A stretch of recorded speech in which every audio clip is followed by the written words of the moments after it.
Je pense qu'effectivement le terme vient de Gramsci et peut-être une comparaison avec les années 1920 ou les années d'après-guerre ne sera pas ici inutile. Quand la guerre se termine en 1917-18, plusieurs personnes, y compris le grand Elia Levy, estiment qu'il s'agit seulement d'une période, d'une phase, d'une guerre civile européenne qui elle-même, elle n'est pas terminée. Et de l'autre côté, on sait qu'au sein du mouvement de gauche, au sein des courants socialistes, il y a l'espoir effectivement d'une révolution européenne socialiste à l'échelle du continent. Et le résultat, c'est malgré tout le fascisme et par la suite le nazisme, l'émergence aussi d'un totalitarisme en Russie, donc une forme de socialisme militarisé. Et on est dans un contexte relativement analogue, hein, parce qu'en 2010-2011, il y a une très forte attente démocratique au Moyen-Orient. Et la révolution est pensée non pas pour comme le moyen d'inaugurer un temps eschatologique, hein, de changer le temps du monde, d'inventer un homme nouveau. La révolution est tout simplement pensée comme le moyen de démocratiser la société. Les sociétés arabes, la participation est extrêmement forte. Pour la première fois, on voit la formation des coalitions interclasses, intergenres, intergénérationnelles, interterritoriales aussi. Mais le résultat, c'est soit le retour de l'autoritarisme, en Égypte notamment, sous une forme extrêmement sanglante, hein, soit la disparition des sociétés. On voit effectivement les États s'effondrer, notamment dans le cas de la Syrie, de la Libye, du Yémen. L'attente démocratique laisse place très rapidement à une transformation de l'État westphalien en une sorte de milice. Le Léviathan se transforme en une sorte de behemoth qui partage le territoire avec d'autres milices. Et pour la première fois aussi, je crois, depuis le génocide des Arméniens, on voit la disparition des sociétés. Juste pour vous donner un exemple, la Syrie comptait en 2011 quelques 22 millions d'habitants. Aujourd'hui, sur cette population, on compte 500 000 morts, 7 millions de réfugiés et sans doute autant de déplacés. Et donc, cela vous donne effectivement l'ampleur un peu des tragédies qui ont vécu. Le tout premier article de ce recueil, puisqu'il s'agit d'un recueil, élargi d'une introduction et d'une conclusion. Donc le tout premier article a été écrit le 20 février, un peu dans l'urgence, pour la revue Mouvement, qui effectivement s'interrogeait déjà sur ce qui s'est passé au Moyen-Orient, parce que l'événement était absolument inattendu. La crise structurelle des États arabes était là, mais de là on passait à un conjoncturel qui serait marqué par la révolution, c'était pas évident. Donc le premier article a été écrit en février 2011 et les autres articles ont suivi. Et chaque année j'écris l'introduction de numéro d'été de la revue Moyen-Orient. Pourquoi écrire à l'épreuve de temps? Je crois qu'effectivement écrire à l'épreuve de temps, ou plutôt exposer les textes qui ont été écrits à l'épreuve de temps, est extrêmement utile pour plusieurs raisons. En premier lieu, on voit comment les événements se sont produits, comment des configurations nouvelles ont eu lieu. Dans le cas syrien, par exemple, on a l'impression que le conflit a été reconfiguré entièrement et radicalement, pratiquement tous les étés jusqu'à 2017, une sorte de malédiction estivale qui a frappé la Syrie. La raison était que, voilà, que les dynamiques, hein, présentes au cours d'une courte période de 10 ou 12 mois s'épuisaient totalement pour laisser place à d'autres dynamiques. Donc exposer effectivement essayer de voir cette évolution. Et puis la deuxième raison, c'était aussi de montrer quels étaient les angles morts de la recherche et de la cité d'une manière générale, pas uniquement de la recherche, hein, des décideurs politiques, des observateurs, des journalistes, pourquoi certaines dynamiques qui précédaient 2011 se sont radicalisées comme la transhumance djihadiste ou comme la confessionnalisation à l'extrême de certaines sociétés, pourquoi d'autres dynamiques, hein, qui n'existaient pas, en tout cas pas dans une telle dimension, ont pu s'amplifier dans un pays comme la Libye où le facteur tribal avait déjà été très déterminant, mais peut-être la fragmentation territoriale n'avait pas pris une telle dimension. Donc de montrer quels étaient nos angles, hein, morts, à la fois de la recherche, mais aussi de la cité. Et puis il y avait une troisième raison aussi, c'est que dans pas mal de cas, il y avait les moyens d'agir. Dans un livre ancien qui portait sur la révolution et l'état de violence, hein, au Moyen-Orient, j'avais cité Léonard Cohen qui disait on a demandé des signes, les signes ont été envoyés. Et concernant le Moyen-Orient, On a demandé des signes, les signes ont été envoyés, on savait parfaitement ce qui se passait en Syrie, ce qui se passait en Libye, ce qui se passait au Yémen, et pourtant on a assisté à une sorte d'inertie absolue. Dans un premier temps, on a été ébloui par la magie révolutionnaire. C'est comme si le moment révolutionnaire suffisait pour changer l'histoire du monde ou l'histoire du Moyen-Orient, comme si par la suite il ne fallait absolument aucune action, ni aide économique, ni intervention, ni médiation. Et tout de suite après, on est entré effectivement dans un autre discours, la révolution a échoué. De toutes les manières, ces sociétés sont des sociétés de brutalité, de confessionnalisation, etc. Donc il n'y a rien à faire. C'était d'ailleurs le discours d'Obama en 2016, avant de partir effectivement de la Maison Blanche. Obama disait on a tout essayé au Moyen-Orient, rien ne marche.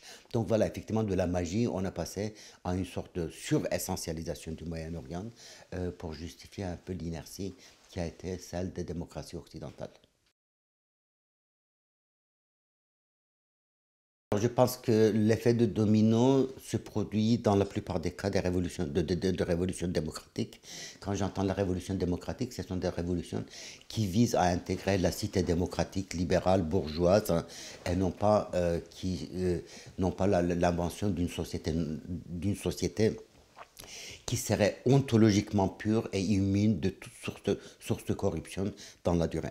Donc les révolutions démocratiques sont très souvent des révolutions qui exercent un effet de dominant. On l'a vu en 1848 en Europe. La révolution a commencé en France, un pays où l'unité nationale existait déjà très largement, et une révolution qui était essentiellement sociale et politique. Mais cette révolution a suscité des échos un peu partout en Europe, notamment dans des espaces où l'unité nationale n'existait pas, où avait été entravée, comme en Italie, comme en Allemagne, comme en Hongrie ou comme en Pologne. Par la suite, de 1974 à 1976, on a de nouveau un effet de domino. Les trois dernières dictatures de l'Europe occidentale, l'Espagne, la Grèce et le Portugal, donc, tombent. Dans les années 80, on a un effet de domino en Amérique latine, la fin des dictatures militaires et des oligarchies militaro-foncières. Et nous avons aussi l'effet de domino en 1989. Cela signifie quoi? Cela signifie qu'effectivement, à un moment donné, un message qui est émis d'un pays, voire d'une petite province, d'un pays qui s'appelle la Tunisie, est reçu, est interprété comme un message qui s'adresse à un ensemble de sociétés. Le message qui a été envoyé, qui a été émis depuis la Tunisie, d'une ville de province de Tunisie, a été reçu d'abord en Égypte et puis par la suite dans le reste du monde arabe comme un message qui s'adressait à eux, à l'ensemble des sociétés arabes. Et les lignes de force ont effectivement bougé dans la totalité du monde arabe, pas uniquement là où une configuration révolutionnaire a eu lieu, mais y compris dans des pays du Golfe. Alors comment expliquer ce fait-là? La Tunisie et l'Égypte sont des sociétés très largement détribalisées. Les tribus jouent un rôle extrêmement marginal à la fois territorialement et politiquement. Le phénomène intraconfessionnel musulman n'existe pas. La capacité de faire société à travers la révolution apparaissait très clairement. Donc de ce point de vue-là, effectivement, on peut comprendre pourquoi l'Égypte a été mobilisée tout de suite après la Tunisie, d'autant plus que dans les deux cas, on avait une sorte de l'éternité de pouvoir, l'immuabilité de pouvoir, et les sociétés, les classes urbaines moyenne urbaine n'y s'identifiait plus du tout. Mais le message aussi a été reçu ailleurs. Mais cette fois-ci, dans des sociétés où le cartel au pouvoir était un cartel qui disposait des ressources considérables, comme en Syrie, comme au Yémen. Ces ressources-là étaient soit une base sociale composée d'une certaine tribu, soit parce que effectivement le pouvoir était issu d'une communauté confessionnelle. Il y avait un para-État derrière l'État officiel, comme cela était très clairement le cas en Syrie, et le contexte donc de ces pays-là avait été extrêmement différent par rapport à la Tunisie. Mais le message a été perçu de la même manière initialement. Ce message était quoi? Ce message était le refus de l'autoritarisme massif de l'État. Ce message était le refus de la fatigue sociale parce que les sociétés arabes, après avoir été mobilisées, s'être mobilisées pendant des décennies, souffraient effectivement d'une grosse fatigue sociale. C'était le refus de la violence. Les sociétés arabes étaient pacifiées, mais de l'autre côté, à leur marge, produisaient une violence massive qui retournait in fine au centre. C'était aussi la volonté effectivement d'en finir avec la certitude de pouvoir et entrer dans ce que Claude Lefort appelait l'incertitude démocratique. L'incertitude démocratique, c'est l'invention de la démocratie. Ça veut dire que le lieu du pouvoir doit rester un lieu vide pour être en permanence euh, euh, investi par l'action citoyenne, par les élections, mais aussi par d'autres formes de participation. Et donc en Tunisie, en Égypte, effectivement, cela pouvait être envisagé, alors qu'en Syrie, au Yémen, en Libye et ailleurs, ça s'est avéré infiniment plus difficile parce que le pouvoir avait le moyen de mobiliser une base sociale, avait le moyen aussi d'utiliser ses forces paramilitaires, et le recours à ces forces paramilitaires ou des forces tribales a joué quand même un rôle extrêmement important dans l'évolution de ces configurations révolutionnaires.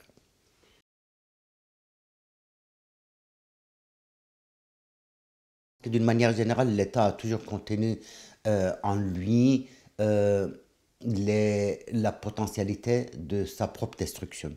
Le processus de désétatisation a pu exister dans l'histoire humaine, le processus de brutalisation des sociétés. Voilà, n'oublions pas que l'auteur de Léviathan, Thomas Hobbes, était habité par la peur de quoi? Non pas par la peur de Léviathan, mais par la peur de Behemoth. Behemoth, c'est effectivement le règne de Thanatos, dieu de la mort. Behemoth, c'est le règne effectivement de l'ubris totale. Donc effectivement, cette peur de la désintégration de l'État, de la fin de la tyrannie, qui laisserait place à un Behemoth dont la fonction serait de surplomber la société pour la mieux détruire, a toujours été là. Et on observe aujourd'hui dans certains pays de l'Amérique latine, dans certains pays de l'Afrique aussi, une désintégration de l'État. Et cette désintégration de l'État, bien entendu, doit nous interpeller, parce que cela signifie qu'effectivement l'État peut se réduire finalement à un régime n'est pas nécessairement un État. L'État peut se réduire à une force milicienne ou se reconfigurer en tant que force milicienne prédatrice. Et dans ce cas-là, on serait vraiment en face de la théorie de Weber sur les origines de l'État, parce qu'on cite très souvent la fameuse phrase de Weber présentant l'État comme le monopole réussi des instruments de coercition. En réalité, Weber dit beaucoup plus que cela. Weber souligne qu'à l'origine, l'État, c'est un groupement armé qui, par la violence, s'empare des ressources fiscales et des ressources de la violence d'une communauté. Donc l'État naît comme criminel, l'État naît comme prédateur, et ce n'est qu'au bout d'un long processus d'institutionnalisation que l'État se dote des règles, des moyens de fonctionnement, des mécanismes de contrôle et d'équilibre, qui élaborent des lois qui ne sont plus des lois uniquement obéissant à une tradition, mais qui prennent une forme écrite. Donc ce processus est un processus assez long. Mais on doit aussi se poser la question de la désinstitutionnalisation de l'État, autrement dit d'un État qui sort de sa forme weberienne pour revenir à ses origines. Et le retour aux origines ne se fera bien entendu jamais sous une forme pure, ça sera au contraire sous une forme extrêmement brutale et brutalisante, sous la forme effectivement de la fragmentation territoriale. L'État a pour fonction, l'État des zones institutionnalisées a pour fonction d'unifier le temps et l'espace, sans la confiance dans les repères du temps et de l'espace, aucune société ne peut exister. Or, on peut voir effectivement que dans certains cas, les États devenus miliciens détruisent l'unité du temps et détruisent l'espace et partagent l'espace de westphalien, l'espace de souveraineté qu'ils ont avec d'autres milices. Et donc, juste pour vous donner une idée, en 2012, en Syrie, il y avait quelques 1200 milices. Ça veut dire que le temps syrien et l'espace syrien étaient fragmentés en 1200. En Libye, il y avait quelques 300 milices. Et l'État, in fine, ne figurait que comme le primus inter pares de ces milices, et non pas du tout comme un ensemble légal, rationnel, composé d'institutions, institutions qui coordonnent les autres institutions publiques. Donc un tel État avait cessé d'exister. Concernant les sociétés, bien sûr, la réponse sera un peu nuancée. Il y a des sociétés qui ont survécu sous un régime autoritaire, notamment en Égypte, hein, à la fois le règne de Morsi, donc le président frère musulman, mais surtout son successeur, on était des règnes d'une extraordinaire brutalité. La souffrance est là. On a l'impression que le retour massif à l'autoritarisme est clairement manifeste. De la même manière, la fatigue sociale est là également. Sortir d'une décennie de révolution avec un nouveau régime autoritaire, effectivement, ce n'est pas très rassurant. La violence est également là. On voit aussi que en Tunisie, où l'option de recourir à la violence et d'imposer un bloc hégémonique au pouvoir avait été écartée, aujourd'hui on assiste à une forme de pouvoir bonapartiste du président Saïd. Ailleurs, la situation n'est pas aussi rassurante. Voilà, effectivement, on peut parler de désintégration extrêmement accélérée des sociétés syriennes, irakiennes, pardon, libyennes ou yéménites. Et dans le sillage, on sait effectivement aussi que l'Irak est devenu le théâtre d'un processus de désintégration. La transhumance djihadiste qui avait commencé dès 1979 s'est extrêmement accélérée dans les années 2000 de 2010 pour donner naissance à un État islamique qui s'est autodétruit en quelque sorte au cours d'un cycle nihiliste, mais à un prix extrêmement élevé. On sait aussi, c'est l'un des paris que j'avais fait, et sur ce point-là, je me suis trompé. J'estimais que peut-être qu'après 2011, le monde arabe trouverait ses capitales en lui-même, à Tunis et au Caire. Elle ne dépendrait plus des modèles de Peshawar et de Téhéran.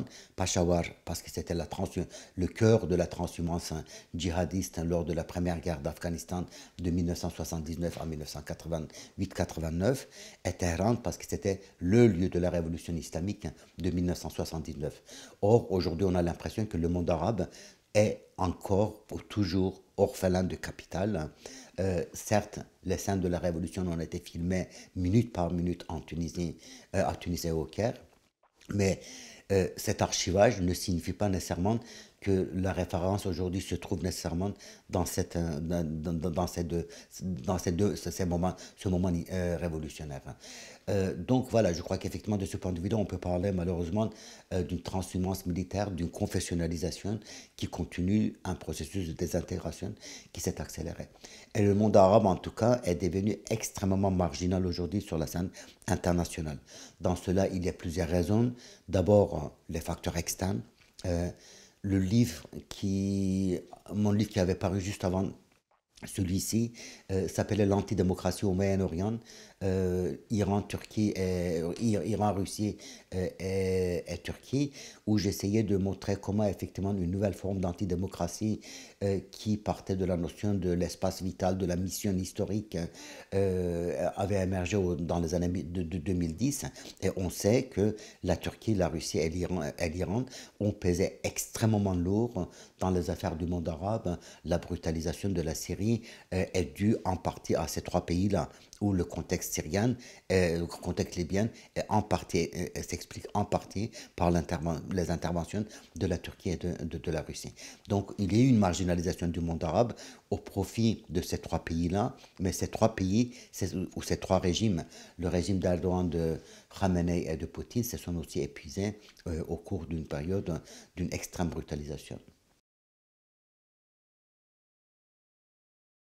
Définitivement, parce que quand vous lisez le texte de Poutine, un très long texte de 15 pages de 21 février, qui justifie l'intervention en Ukraine, vous le voyez très clairement.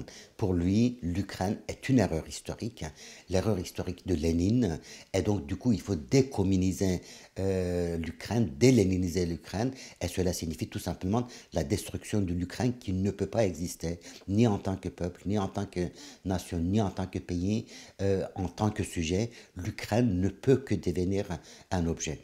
Et il y a quelques jours, l'Humanité a publié aussi le texte d'un professeur proche de Poutine en Russie, qui cette fois-ci partait de la notion de dénazification et expliquait qu'il faut dénazifier l'Ukraine. Cette dénazification signifie aussi la destruction de l'Ukraine elle-même, et cela prendrait 25 ans. Cela exigerait une occupation totale du pays, mais aussi des déportations massives, hein, mais aussi la rééducation des enfants, donc un projet de 25 ans qui consisterait à, en gros, anéantir l'Ukraine pour déboucher sur la dénazification de l'Ukraine. Donc là, je crois qu'effectivement, très clairement, on est dans cet imaginaire de monstre.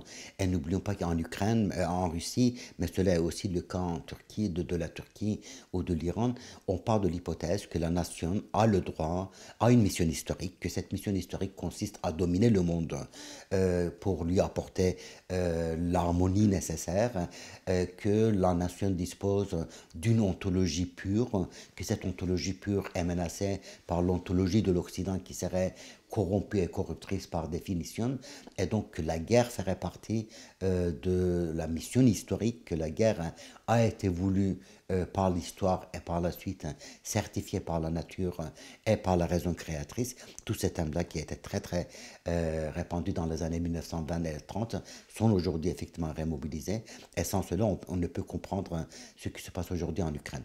Juste peut-être pour conclure, j'ai mentionné ce texte de Poutine de 21 février.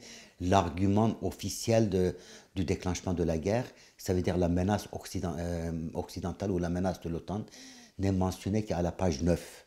Pendant les 9 premières pages, on voit pourquoi l'Ukraine doit être détruite. Puisqu'elle n'aurait pas dû exister, puisqu'elle n'aurait pas dû exister, elle n'a plus le droit d'exister.